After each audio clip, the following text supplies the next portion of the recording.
Culturally Clueless. What's up, everybody, and welcome to Culturally Clueless. Salam alaikum. And this week we have so many interesting topics, from the Freedom Flotilla to the wildfires to Amal Clooney and so much more. So stay tuned if you want to know what went down on this episode. And I can tell you, it got a little bit spicy. Oh, and Ray is back.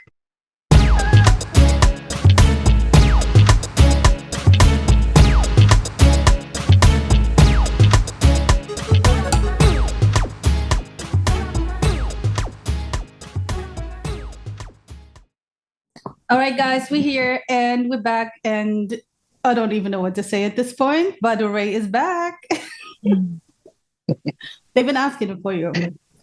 They complain that you're not here, and then they complain that you're not in the comments, both. Defend yourself. Well, I'm sorry about that. Life happens, and again, living in another planet, always challenging. Time zones here. Especially when we talk about, the time, like it works with two people, like, for example, you and Maria, but it may not work with me. It may work with me and Maria, but it may not work with you. It just, I don't know. Things just show up, and, we can't really, sometimes we try to be prepared, but, we can't be always prepared enough.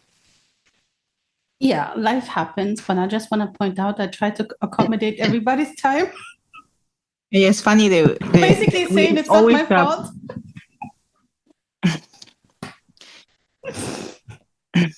Okay. Maria, do you want to start with your question? Sure. So my question is very interesting, because I have been told that I'm very bossy, right? And that told people what to So my question is, when it comes to friends or even family, how far or how deep is okay to get involved? Do you know what I mean? Like you see someone that you care very much, doing something that like you can see that's gonna crash and burn, but obviously it's not your life, right? You can only just be there. Like how much you can get involved? Like how much you can tell them what to do? Basically, that's my question. Like as a friend, how much you can intervene? Well, to start with, were you asked to be involved? That's a very good starting point. It's volunteer work. Yeah, well, that's the first point. The second point is, knowing those friends or those family members, how accepting they are. How far would they accept your involvement? And no, but when people think that they are on the rise, like I know this is it. You don't know. I know. That you can tell that's a bad idea, but they, because they're so deep into it, they don't see it, but you see it. So they think that you're wrong, and obviously they don't ask for your help because they think they're doing well. So how deep is okay to intervene? That's the question. Even if they don't ask you, you see it. They think they are doing something amazing. Well, from my personal experience, I'm not going to say I completely stopped at the beginning, but yes, I did stop because, just like you said, right? When you see that it's wrong and you bring it up, you talk about it, or try at least to point it out, call it out, but you still get this pretty much some responses like, no, I know what I'm doing, or no, that's different. This time is different. So to me, I would just, honestly, I would just sit back and watch until they would come to me and say, you know what? Yeah, well, you were right. I cannot do that. I cannot watch him burn. Oh, you need to learn to mind your own business, bro. No. Oh, you do. It's not about watching them, but some people, they just learn from their own experience. This is something our parents used to say before. Like, why don't you just learn from our experience and follow the advice. No, but what about if they if keep doing the same behavior? Well, then it's a behavior. Then it's not a something that they're doing wrong. Like if you're talking about criticizing characteristics. What do you mean? I don't think you can change it because if it's the same behavior and this time they know what they are doing. Well, previously didn't really know what they were doing. So it seems like, I don't know, they're enjoying doing it. I don't know how to describe it. Well, I don't know. I also agree. Like, if I don't ask you, I don't need your opinion. If I didn't ask for it, please keep it to yourself. Like, why are you telling me? And then, as you said, right, like I have this thing where, like, the saying, and I've been following this since forever. Smart people learn from their own mistakes, and wise people learn from mistakes of others. And I live by the second part because I think if I see somebody do something, why would I do the same if I know it's not really working out? And then I feel like every person needs to have, I don't know, a couple of people in life who they allow limitlessly to check them. Like, I have my 2-3 people, and they can check me. If I take that advice on or not is obviously up to me, but I just have the people that I trust, and not because I trust in their opinion. I trust that they know what I would want out of life. So they check me on the terms that I gave them, where I want to go, how I am, and who I am. So it's not about what they feel is right or wrong for me. It's more about, like, sometimes we all make the wrong decision, or we go for the wrong things or whatever. And then you have a couple of people who can tell you or remind you, actually, this is not who you are, or this is not what you said you wanted. Yeah, I think support systems are key. Yeah. What? No, honestly speaking, again, from a personal experience, multiple times, multiple people, I tried to speak up. I tried to, let's say, bring to their attention that there's something wrong there. I can see it. I've seen it before, and you're just doing it. Like other people did it or tried it and didn't really work. So, it's all the boxes are ticked for something wrong that is going to happen. And I kind of got pushed back or pushed away. Well, no, I know what I'm doing. You don't really know. This time is different. But so for me, I decided to, not go into intervene anymore unless I'm asked to intervene, or to at least ask for an advice, maybe. And then they even come for you, even when they ask you. They don't like what you're saying, they still come for you.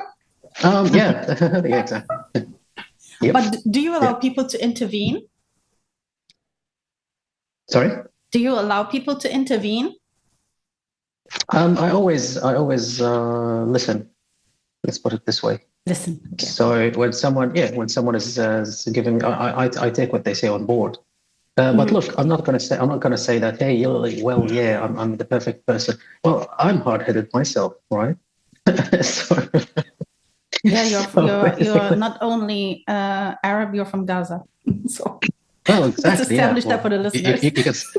Exactly. You can see exactly. You can see the how it works there.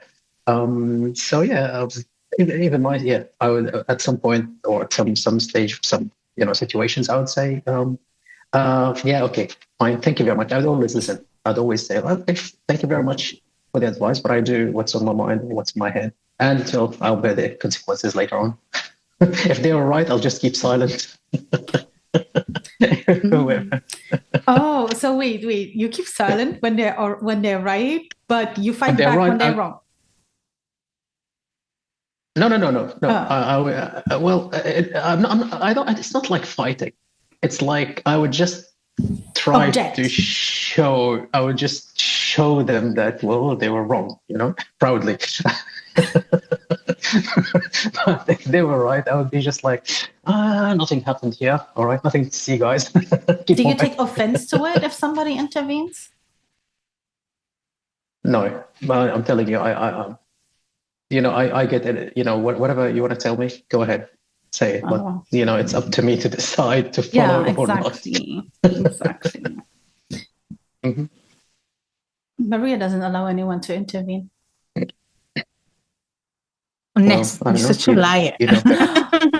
So every time, no, she doesn't. Let me tell you. So every time when every time something happens, Ness, this happened. What do I do all the time?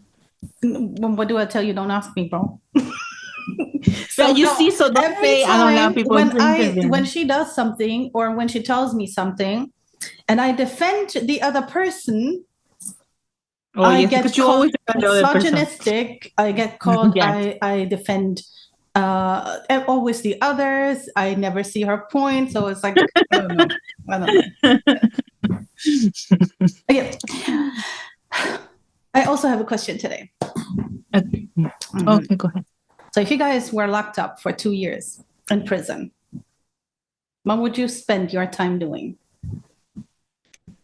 Do I have access to what? What are my access? In prison. You're in prison. Normal I haven't been in prison, so I don't know what they give you. I don't know what they give you. You know as much as I do. You can work you can, I don't know, plant flowers or trees or clean, or you can work in the kitchen, or you can... If the education is paid for, I will take classes or learn something.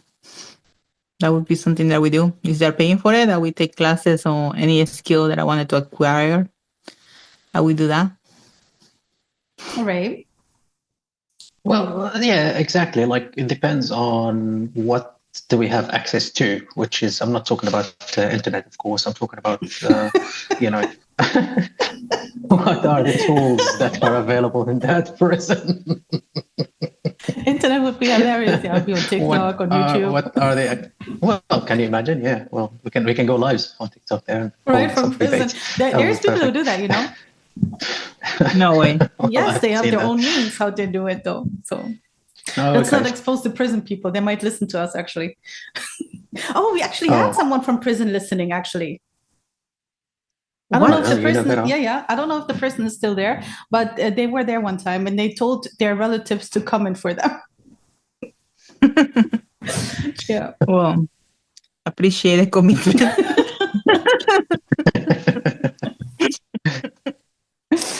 Oh my goodness. Okay. Yeah. Well, yeah. Look, it could be an opportunity for me to practice my my favorite hobby, which is just laying down and doing nothing. You don't think you would get bored of it after like 24/7, 1 week or 2 weeks or 5 months? Oh, come on. You still don't know me, Ness. So your favorite thing is doing nothing? I love it. I've never heard that before. Yeah, I can sit for hours doing nothing. And what do you do? Okay, what do you think about? Everything, or is it just like blank mind? Well, I've got so many stories. I'm sure we can spend like at least 4 hours telling you about my stories when I'm doing nothing. What do I do, basically, with that nothing? You tell yourself your own stories? No. Let's put it this way. Like I've got stories about me sitting there doing nothing and people around me and not knowing that I'm doing nothing. Can we share one? Wondering what's going on. Let's wait for the comments. I'm sure that the comments are going to ask for some of those stories. Okay, if you guys want to know, tell him. Then he might share with us. I've got some hilarious stories about people around me sitting there watching me doing nothing and thinking that I'm actually doing something. At work, at home, so many locations. But except when I'm driving a car. Like when I'm driving, I'm actually driving, and like there's. I'm very glad to hear that you are a safe. But then again, you might have some car stories knowing you. You might actually have some car stories. Well, I'm just waiting for the next technological advancement that is related to cars, so that at least self-driving cars. Sit there doing nothing. Yeah, something like that. But they already exist. They already have self-driving cars. But they're not purchasable. Yeah, but I can't afford them yet. So. Oh my God! So your best life would be literally doing nothing. Come on, if you got the opportunity not to do anything, well, why not? Well, that's be perfect. why do I have to pretend that I'm an active person and I have to, have to fill my time and my day with so many activities, right? If I have the opportunity to do nothing, I'll just do it. Okay, so guys, you heard that, and you need to appreciate it even more so that he's here, because this is out of his could be doing nothing. Exactly. Exactly. I was just. So when he didn't come, means that he was doing nothing. Well, actually, I was with you guys. You know, you were recording, but I didn't have my camera on, and I was just sitting there listening and doing nothing. What did this become? The lies. Crazy, absolutely crazy. Okay. Let's start with the news, because this is we have to go. This is so crazy, right? We have to go from like this kind of banter to something more serious. So let's talk about the chocolate industry. $248 million a year from a chocolate bar that refuses to play by the rules. Most people don't know this. The cocoa supply chain is built on exploitation, child labor, forced labor, or generational inequality. And most brands, they avoid the conversation. But Tony's Chocolonely did the opposite. They defined an enemy, slavery in the cocoa supply chain. They made injustice visible and gave consumers a way to fight it with their wallet. The bar itself is uneven on purpose to show how unfair the industry really is. Every detail is a reminder of the mission, 100% slave-free chocolate. Everybody loves chocolate, right? Although there's worms in there and weird stuff in there, we just eat it anyway. Yeah, after I know about this, I'm not gonna eat it. Thank you, Ness. You're such a liar, bro. Such a liar, as if you're not gonna eat chocolate again. No, I can't. And you told me this, I'm guilty now. We started with the Zionist, and now this. This is the Zionist doing, by the way. This is exactly from the same people. Right? You eat chocolate. Yeah, that's what I said. All the labels has them behind it. Yep. Literally nothing is safe. Just water at this point. Not even water. No, not even water. Do you eat chocolate, Ray? Of course, yeah. Guilty. Okay. We all are. That's what I'm saying. So yeah, my favorite time when I eat chocolate is that when I'm doing nothing. Of course, no, then you're doing something. You're eating chocolate. Okay, yeah, makes sense. That's when you take a break from doing nothing. Oh my goodness. Okay, so I actually have a question. Could anything or anyone make you active? Like, is there anything that you would say, yes, I would do this in a heartbeat, and I could do this all day long or most of the day? I thought we were talking about chocolate now. Why are we back to the question? Because I was wondering if chocolate could be the thing that could like force a break on you from doing nothing. Look, again, chocolate. Well, I can just, I can be recording with you guys and I'm eating my chocolate at the same time. So, why are you? Oh my gosh. Okay. Okay. I hate when Maria does that. I hate it. Stop doing this, because for some reason, yeah. Anyways. So we're talking about the chocolate industry, and the chocolate industry has been exploiting, especially children, and particularly in Ghana, because a lot of like the cocoa, the most cocoa comes from Ghana, and there's children who have to find the cocoa, like 5-year-old children, 6-year-old. They have big machetes. And they have to do this before school, after school. Some of them cannot even go to school for $1 a day. So just that companies like Nestle and all of these other companies get their cocoa for super cheap. And now finally Ghana is putting some laws in place. Let's see how that goes. But there is a company, there's a chocolate bar who decided to go against all odds and is offering slavery-free chocolate. They've been doing this for 10 years in the Netherlands before they expanded. So, what is the name of the company? there is a video, and then you can watch the video here. It's gonna be shown, and then you'll find the name. Okay. Unless any one of you guys know the name. I'm gonna be the first consumer. Yeah, they expanded to the US. Yeah, I'm gonna look it up and put sources in the comments to everyone that wants to buy it. Mm-hmm. So the first question that comes to my mind is, how do we know that this company really goes slavery-free chocolates? Like, what kind of evidence or what kind of proof did they provide to tell us or to prove to us that when it's not just a what do you call it, marketing material for them, that hey, slavery free.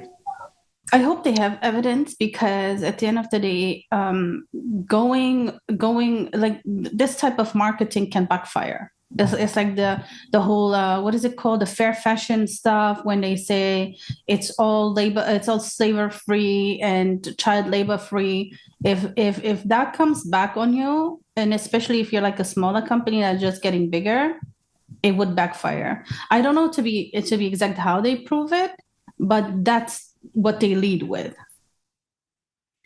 And I think this is this is a very good question. Like we cannot just like believe whatever all these companies tell us. Yeah, look, this thing has been widespread even on other industries, right? Yes. Now, even in the construction industry, for example, there's really? the same, the fair trade. Yeah, there's the fair trade and direct trade agreements or materials that need to be used. And well, it is one of the clauses all the time that when we sign any contract or something, it has to be something that we need to bring a proof that certifies that the materials that we use during the process or during the project are slavery free or child labor free, and they are procured from countries that prevent that. So it doesn't only apply on chocolate. Basically, it applies on so many other materials. It's been now going on a wider range. But is there any type of exploitation when it comes to this in the construction industry? Like child labor or like forced labor for these raw materials? Well, of course, when you're talking about you're talking about some raw materials and the way that they are mined, basically. So I wouldn't really suspect that there should be some child labor. But again, it depends on the country of origin. Where did they come from?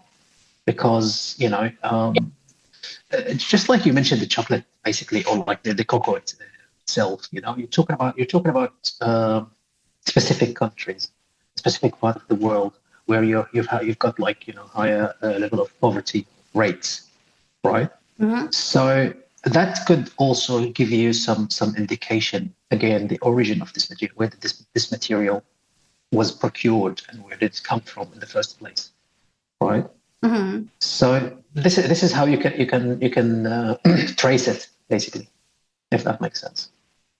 Absolutely. Well, maybe. But also, that not only happens on third world country or low country. In America, has been cases, and they like picking fruit and stuff when they have found child labor. So the level of the country is not the only factor. In third world country, they had this. There's just no publicized as much, but that is happening here. Oh yeah, I agree. And child labor obviously is a whole different topic, which is way bigger, because this goes across so many industries, how I said. So, but I think it's just important. Even I'm not saying I do say that, but I know it's very hard to quit eating chocolate and all of that. But I just need people to know that these kind of things and be mindful and really understand where things coming from, because sometimes we're so spoiled because of where we are, that we don't even think about where things come from or how they are made. And I mean, it's not our fault as consumer, because, for example, right now the phones that we're using probably has some child labor linked to it. But at least we can denounce it and get informed and get educated about it. Like it's in every single industry, like as you mentioned before. And it's not like we're not trying to guilt people, no, but at least put the information out there so you can research. No, I'm not blaming everybody. No? I just found out about the chocolate myself. I didn't know. So, I mean, we are ignorant to so many problems in this world, but as long as you do something after you find out, that's important. As long as you take action. So this is a great segue, because when you talk about phones and laptops and everything, we know that a lot of the stuff that the phones are made with are coming from the Congo. Mm-hmm. Lithium. Mm-hmm. Copper, cobalt, all of that stuff. And there's this guy called Nikolai Asharov, I believe it was his last name. He's, of course, an Israeli. We all know that the Zionist entity is also very active in the Congo and has been very active. Mainly because Congo is one of the richest, if not the richest country, when it comes to resources, or diamonds and all the stuff that we just said, and even way more. And he is a mercenary in the Congo. He's training the security forces over there. And he's the person that kind of like activated the killing of the 15 paramedics and aid workers last month in Gaza. And apparently he lost his job, but 3 days later, he found himself with a new job and a new task, which is to train the security forces in the Congo. The deputy commander of the Golani Reconnaissance Brigade, who was responsible for the massacre of 15 aid workers and paramedics in Rafah last month, is now working as a mercenary in the Congo, training the security forces in the country. Nikolai Asharov, a man who told his soldiers that they should kill everyone that they encounter, that they were all enemies, 3 days after his dismissal, went back to his job, working as a mercenary in the Congo. This comes from a brilliant report by Yunus Tarawi, which is available on his Twitter in the Al-Quds newspaper, which talks in depth about this man and all of the evidence that they have. Interesting. Yeah, like we try not to mention this because people think that we're obsessed, but it's not us.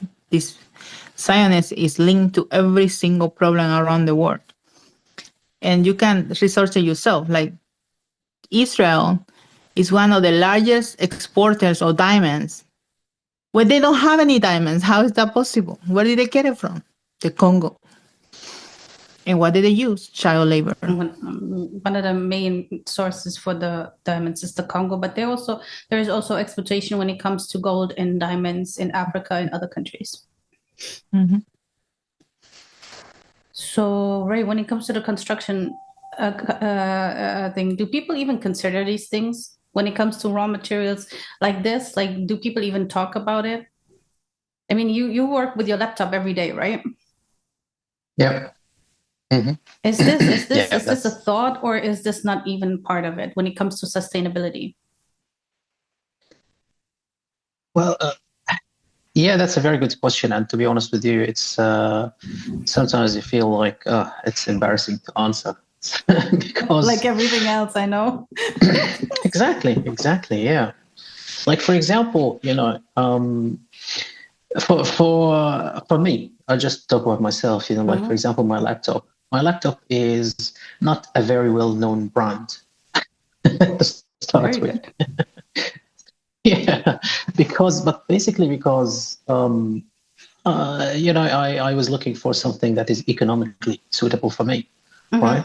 So I went for the laptops or the computers that are, if I'm going to buy, especially with the field that I work with, I want some high spec. So if I'm going to buy some brand, one of the usual brands, it's going to cost a fortune for me, right? And it's not upgradable. So like in a couple of years, I have to change it again. Yeah. Because of course the requirements of the programs that I use. Well, I went for the laptops that nobody heard about, but they have high spec, and basically they are upgradable. So that was the criteria for me when I was looking for the suitable tool, honestly. Because like Maria said, if I want to look for first of all, if I want to look for the involvement of the Zionism itself, right? it's everywhere, unfortunately, right? And if I want to look for, let's say, for the bits and pieces that would involve any child labor or slavery, yes, we do our best all the time. But honestly speaking, you didn't just say that, right? Let's. I said, well. Oh my god. Okay, I'll do my best not to say it again. Oh my god. We already established it last episode. We don't say these things here. Well, you could have let it pass anyway, but you had to point it out anyway. Exactly. Thank you very much.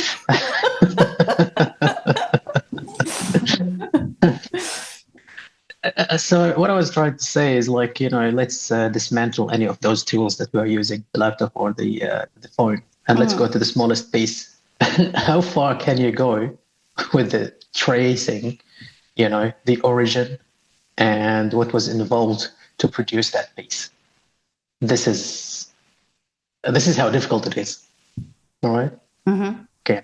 Well, yeah. So for the consumer, in case you know, there is a app called No Thank You, so you can download it. And when if you want to be conscious of the boycottings or all the companies that link to Zionists, that app, No Thank You, is you scan the barcode, it's gonna let you know who is behind it, what company, and is they are supporting the genocide going on. In case you guys didn't know. Let me make it very easy. Stop buying 90% of the things you're buying. Bro, this is the problem again. Like if I would bring the example of work and computer and a laptop, right?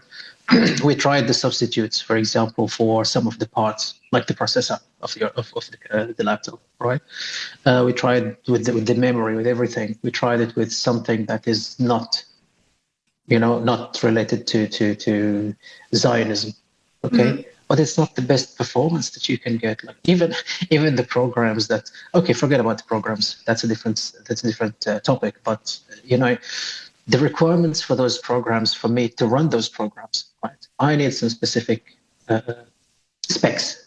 specifications, right?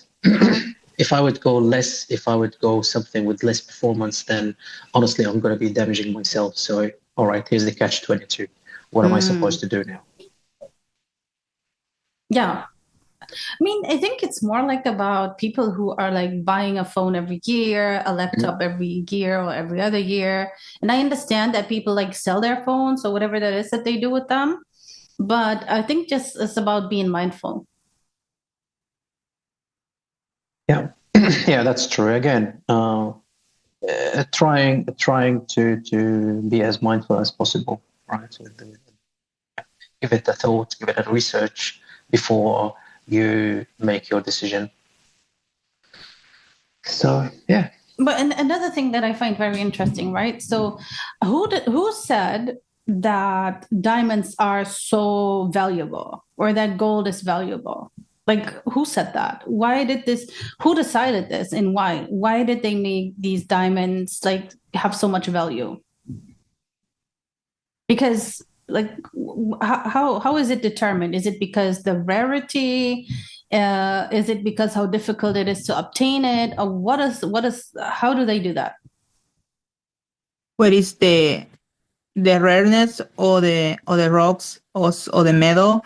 Also the durability, like how much they last, like besides the aesthetics.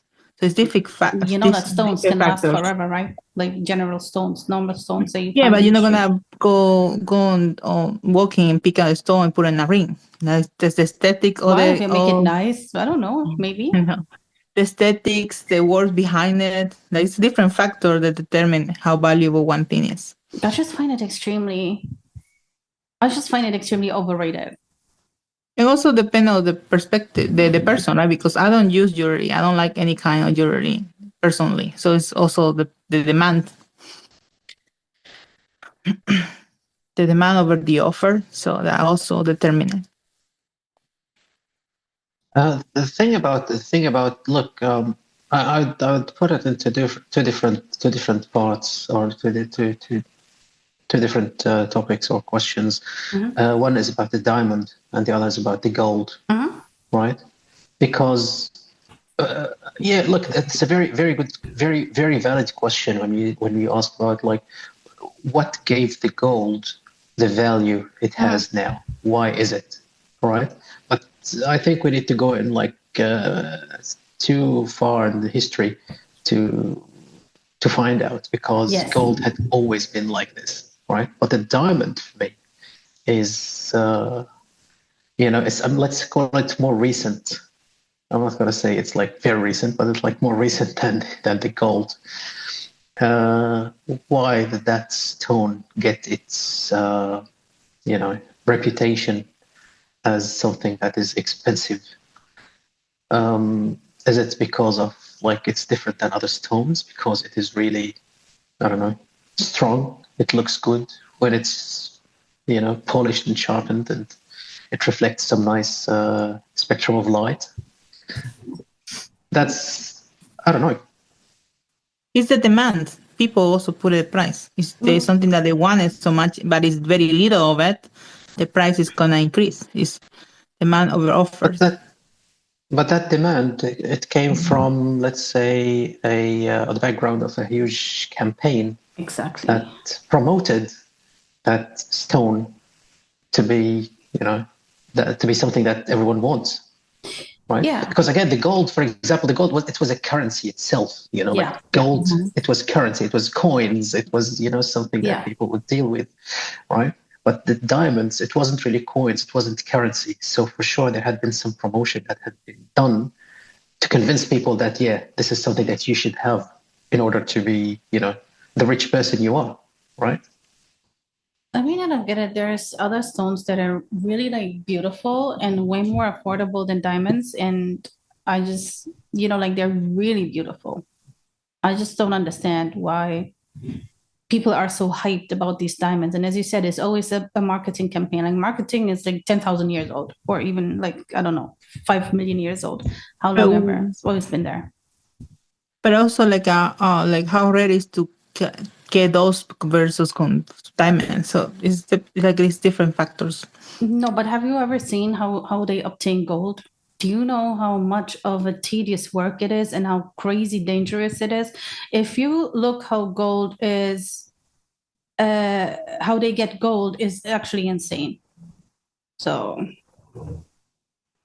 I think, honestly, gold should be way more worth, but I don't know about it's just my opinion. Yeah. Well, everybody have the homework to find out why they want this so much, so we can go to the next topic. Yeah, that's a very good homework for the diamonds, especially. Yeah. See, you guys, you see how little we care about diamonds. We simply don't care. It's pointless. Okay, let's talk about Amal Clooney, the woman that was so criticized after October 7th. That was such a great news for me because I was worried. I don't know. Let's see. Did you guys criticize her? No, I never criticized her because it was a person that I admire. I just was so surprised that I didn't see her name anyway. So when you brought this news to me, I was so happy because I would be another heartbreak. No, first Bukele, now this one.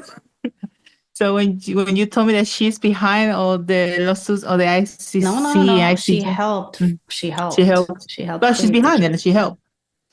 So yeah, she gave them advice. She's an international law lawyer. A brilliant one. Amal Clooney could be barred from entering the United States and face sanctions because of her work with the ICC. Amal Clooney reportedly gave legal advice to the ICC in their war crimes case against Benjamin Netanyahu, Yoav Gallant, as well as the leadership of Hamas. And because of Donald Trump sanctioning members of the ICC, the British Foreign Ministry has warned Amal Clooney that she could be targeted and to not travel to the United States. But don't feel too bad for her. She has multiple homes. Ray, do you know what made her famous as a human rights lawyer or international law lawyer, whatever you want to call it? No, I know that she's George Clooney's partner. That's all I know. Wow, yeah.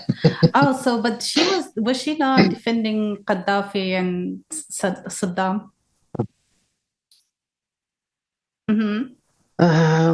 Yeah, I heard that before. Yeah. I heard something like that before. Yeah. She was involved in this as well. And she was criticized a lot, and now they're saying that she might have problems coming to the US because of her involvement, because the Trump administration sanctioned the members of the ICC. What I find more interesting is her involvement in some other stuff. And that is, for example, a fundraiser from Hillary Clinton that she organized in her own home, and with a lot of Zionist billionaires, some of them who were collecting money to fund or give to the ITF. Breaking news. Biden officials have admitted that their administration never pressured Israel for a ceasefire. An Israeli Channel 13 investigation has exposed the Biden administration's complicity. 9 top Biden officials have acknowledged that there was no pressure on Israel to cease fire, even as the death toll passed 30,000 Palestinians. Now that what I've been saying for so long is finally out and confirmed, let's assess a couple of statements made by the Democrats. Do you remember this one? She is working tirelessly to secure a ceasefire in Gaza and bringing hostages home. So what do we think about the hype that people were upset and there was so much disagreement about voting for the Democrats, were voting especially for Kamala?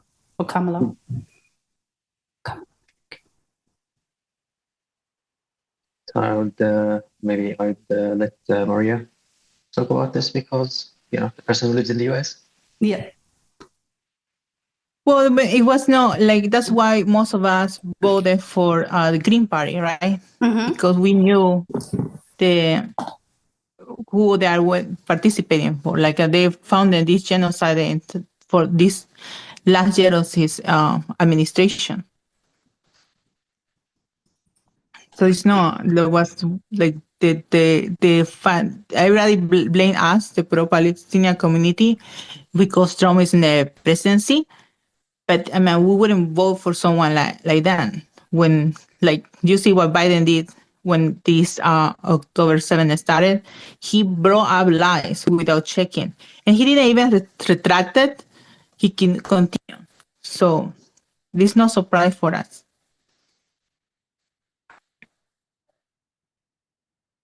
Well, to me, it's the same. Whoever makes it to the office, they were put into the office, and they're put for a reason. I think that would summarize it for me all the time. I just find it amazing that we are living in a world where people like AOC, Kamala, and other people can come and say out these lies that they are advocating or speaking for a ceasefire and working so hard for a ceasefire, and none of it is true. And honestly, I never believed it. As Maria said, we never believed any of this because everything was speaking for, like, against them working on a ceasefire. And I don't know.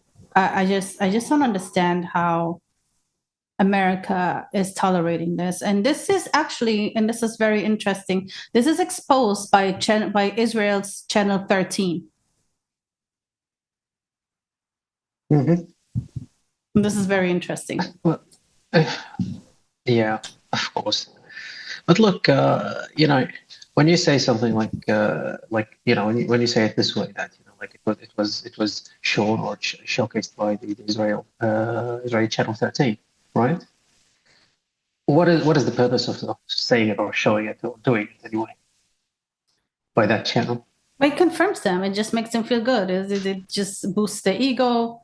Exactly. That's all. It's not like they did an amazing job to expose because they're standing on the right side.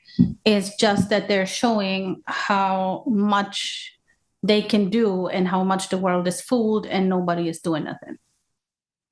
It's just we're doing it because we can. Simple as that. And you guys can't do anything about it. The whole world. And I say you guys. Yeah, absolutely. Mm-hmm. Okay, so the next one is a very interesting story, and we have to point out like interesting people. Did you guys check the story of this Nigerian cyclist? Oh yes, the was removed for the Guinness record. And she applied. She applied and she didn't get a response, and she got like overly excited. So she went for the premium, for the priority, but she had to pay like $1,000. And for most people in Africa, money doesn't come easy, but she was very determined. It was like her dream, her goal. And so basically they turned down her application because they said that this is not a category, but she was able to prove that 3 people are holding this title. It's just that she happens to be African. And she wanted, her goal was to go from South Africa to Kenya, visit 20 countries, and she wanted to be recognized as the first African woman to ever do so. And to be honest, in the beginning, I thought that story was interesting because of the discrimination by the Guinness Book of Records, because it seems like always to me they accept the wildest challenges, but they're not going to accept something like that. But the story is actually way, way deeper. This woman lost her legs. Did you guys see that? Yeah. Mm-hmm. And she had surgery, and she had like screws and all type of things to keep her up. She still is very determined, and she's still going for this. So she wanted to check on her application. She actually basically objected it, and they deleted her account and kept her money. And they asked her to also, at some point, they asked her to apply through the business services, which cost like $10,000, and she didn't have that money. So she couldn't do it. And then she went on social media, basically told her story. People made the video go viral. They refunded her money. And they are offering her to do this challenge. Basically, they offering her to do this, and she's going about it in a very smart way. She's literally asking her followers if she should or should not participate, and she says she's gonna do the tour anyway from South Africa to Kenya. She's raising money for disadvantaged women in her situation. That's amazing. But also to the viewers and to us, we can help her. As you go to the official site of the Guinness World Record, there is a contact when you can email and demand to restore the title or at least restore the money, right? Well, so she got it back. Did they get money? But yeah, what about the title? Well, she didn't get the title. She needs to do it first, but she applied to get. She did it, but she needs the title. They offering it to her, and she's asking her followers if she should accept it or not. I think she accepted. Yeah, you think she should? Yeah, Ray. She said her word her name in there, especially after everything that she's going through. Ray, you think she should? Yes. Well, look, I don't know what I'm the bad guy here. Circumstances are, but like, I don't know what circumstances are. Like you said, like even paying $1,000 for a priority processing for her application instead of the 20 weeks processing time with the Guinness World Record. record. Maybe that $1,000 wasn't really easy enough to be collected and made ready, right? And yes, they gave her priority and they gave her a rejection within 3 days. The audacity, honestly, right? And they said it's not personal enough. Like, well, I don't know what to say. Like, no comment from me, honestly. No, but you guys are right. She should take it. This is my stubbornness where I could come. It's like, forget your Guinness Book of Records, forget your title, and goodbye. Being the first means a lot, you know. To name there as being the first African woman, this is part of history. That's why I think her name should be there. Despite all her challenges. It's despite of everything, because they cannot just delete her, you know what I mean? Expecting her shit to quit. Look, at the end of the day, it's not like that. This is not what she was after. She was after this. So if she's getting it, then good on her, right? She has to get it. Yeah, she needs to get it. Like, she deserves her name there. Everybody should know who she is and respect her for that. I mean, I just love the fact that she's including the followers, because they made this go viral. They got really active with the Guinness Book of Records. It's because she's even saying it. She's saying because of the people, she got her money back, and they reached out to her and offering her this title. And I think it's absolutely nice that she's involving and including her followers. And the people want her there, right? Because she deserves it. She deserves to be the first. She deserves her name there. Absolutely. Okay, the wildfires. Oh, thank God.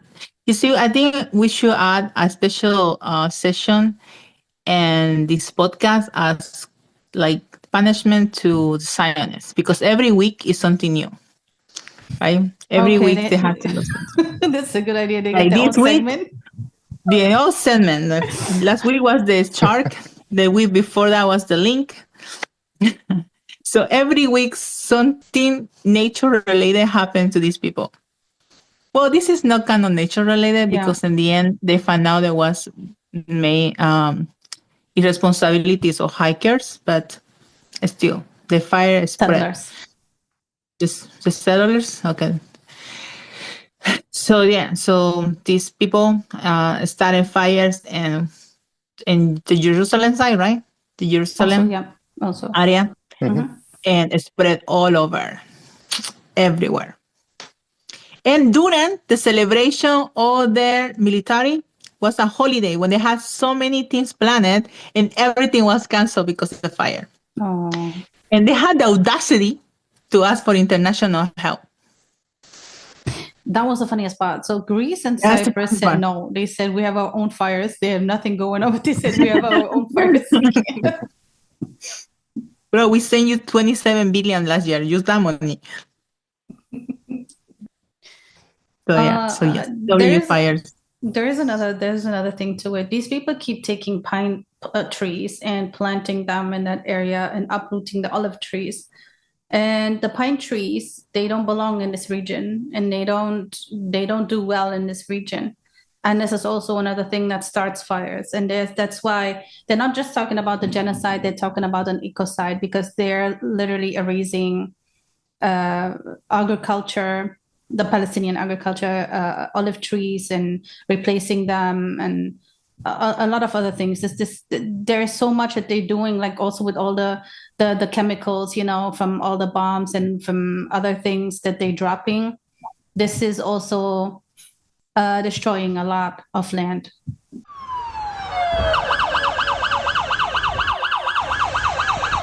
ولك إشي مش طبيعي هون، إشي مش طبيعي. قلعت الدنيا.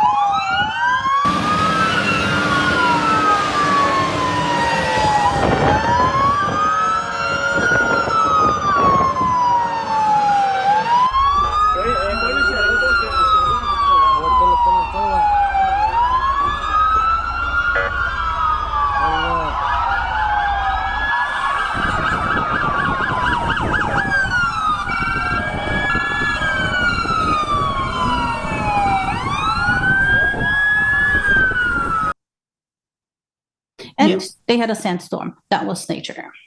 Oh, that was nature. So we had the fires and the sandstorm. Yeah. But this is also a consequence of the actions, like you say, that are messing up the ecosystem. So that's karma at its finest. Did we forget anything about the wildfires? 10 people were killed for the fires. Mm-hmm. Yeah. Yeah. Well, look, this is. I don't know. I don't know if I'm going to turn it into a preaching session now, right? because the thing is, I know that so many people are praying for the help of the Palestinians, praying for something to happen. The fire were the answer to my prayers. Exactly.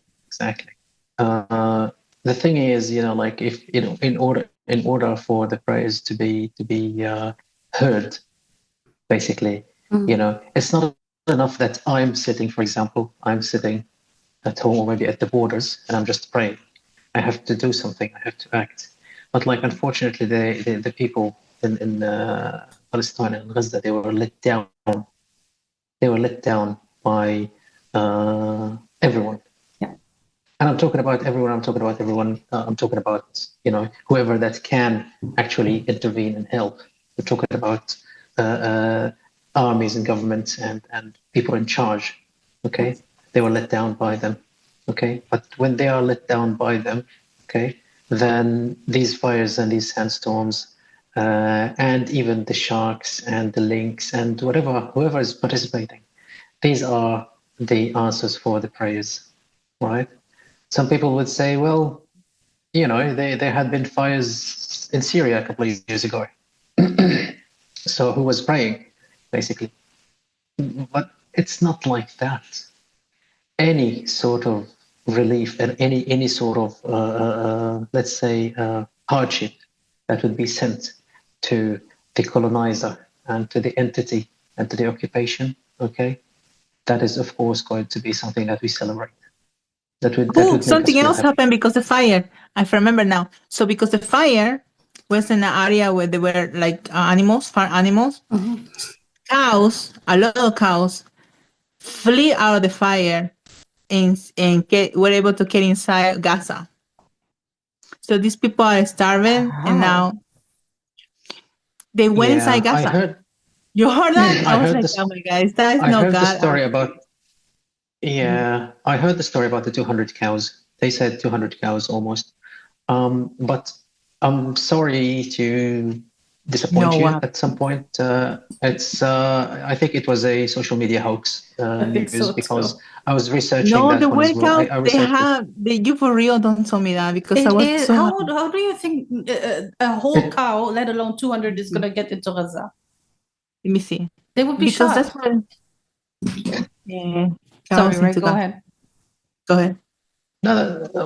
It's that's at least what I read. I tried to verify a couple yesterday, and most of what I found, I found some weak news about this that it's confirmed. But honestly, every other source was just saying it's just a made up story. Yeah. That's the 200 cows.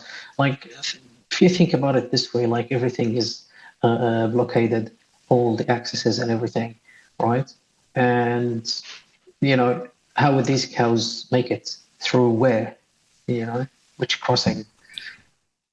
I don't know. The tunnel. Honestly, I would love to. I'm gonna double check that one and put it in the comments. Well, she said through the tunnels. I love it.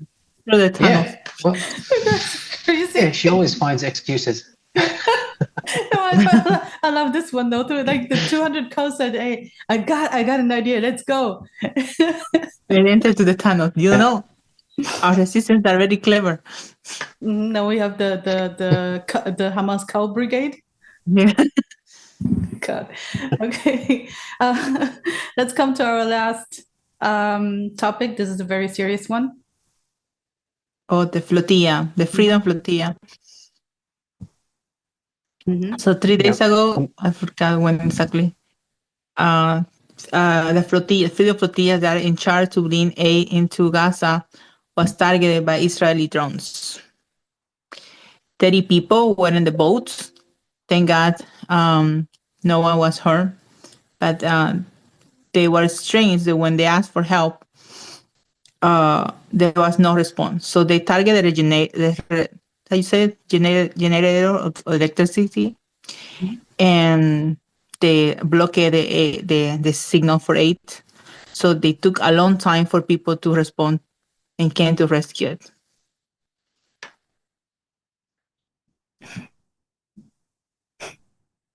Yeah, and it's shameful to know that, right? Because it just summarizes again that Israel would do because they can.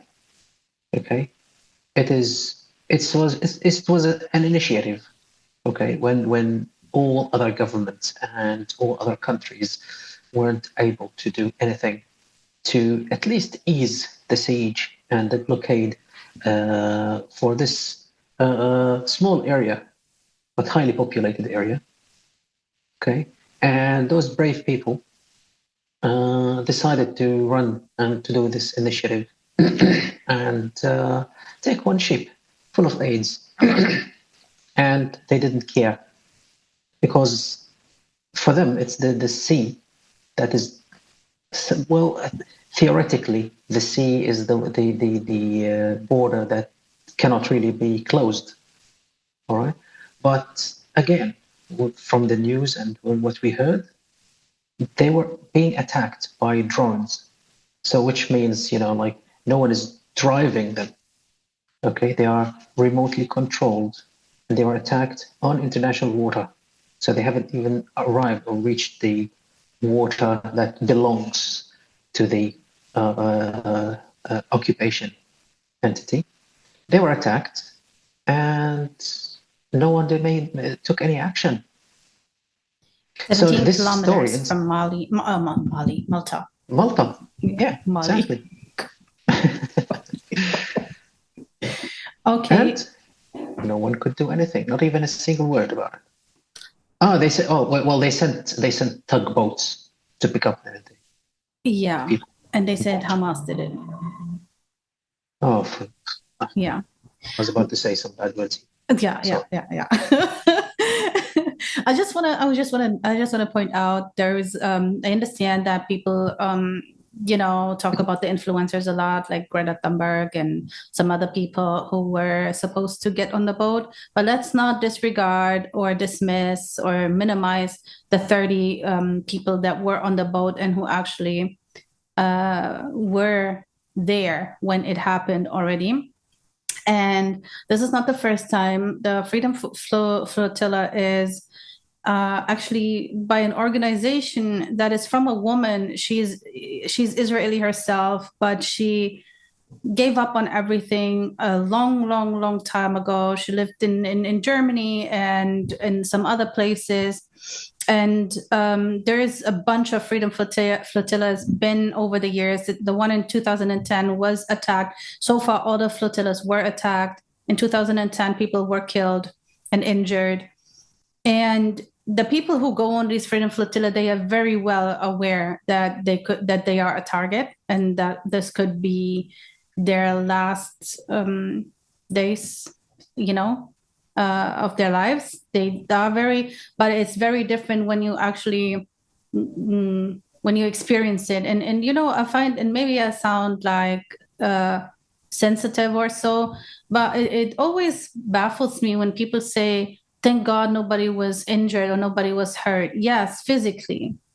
But what about the mental distress? Like experiencing such an attack it creates trauma.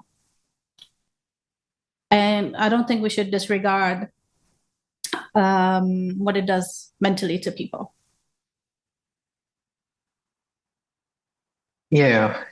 Well, honestly speaking, there are so many things that I would think about as well, right? Mm-hmm. Now, of course, thank God, no one was injured or no one lost their life. But it keeps reminding me with those heroic movies and heroic, just quote unquote heroic movies, right?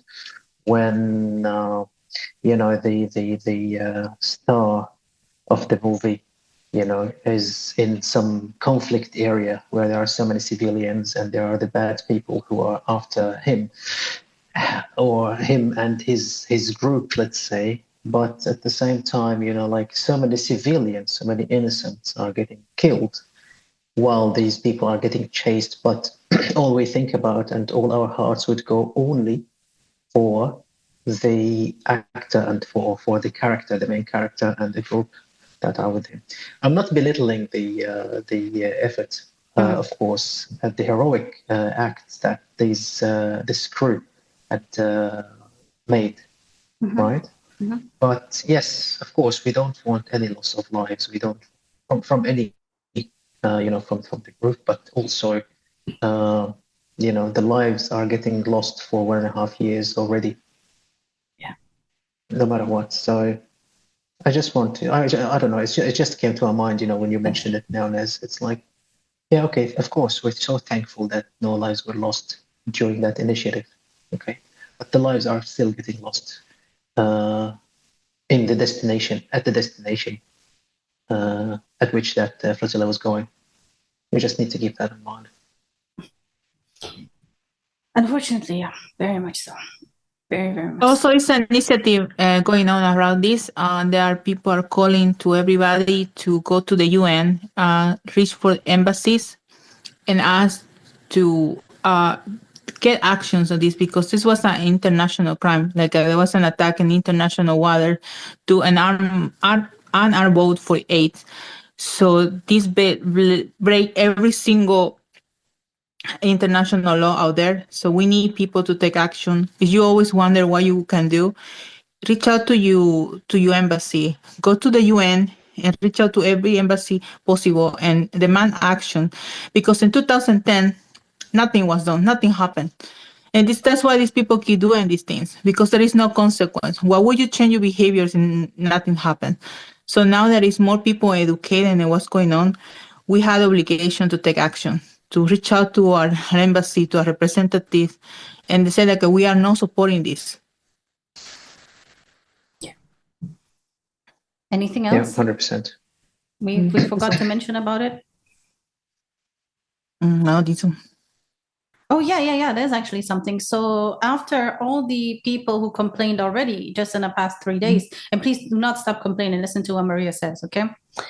They have Malta, the government of Malta agreed to take care of the reparations. But the people are also demanding that not only that, they want a whole investigation.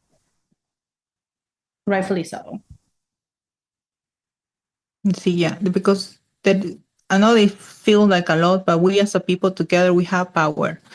But we need to make our voices heard. Yes. We cannot wait for someone else to take care of it. No one is coming, obviously. Yeah, that is very true. And with that, that's all we have this week. So I hope you guys are happy that Ray is back. I hope that you are happy that we had a debate. And Maria, you don't really feel I set you up, do you? I do feel. I actually called an editor already. You what? Oh, you did Here goes not. another 45 minutes. I did. What did you do? I called Gia immediately. No, you didn't. I did, I promise you. To tell him what? You're gonna hear Oh, you told on me? I did told you. So, you see, Ray, how she's bullying people, you see? What are you talking about? You see? We're not even done and she already activated everybody. I offered taking action. I took action. Oh, wow. Wait, Ray, what did you say? Here we go another 45 minutes? Yeah, because you started again. So I just set the timer to see how long this is going to last this time. No, you're going to have 2 minutes. No, we're not. Okay, no timer needed. I just wanted to just mention I did not set you up. I did not. Oh, no, let's see the editor what I say. Okay, so that's it. That's all we have this week. Yes. And I guess we are back next week. Okay. See you Thanks, later. everyone. Thank you. Bye. See you when I see you. Bye.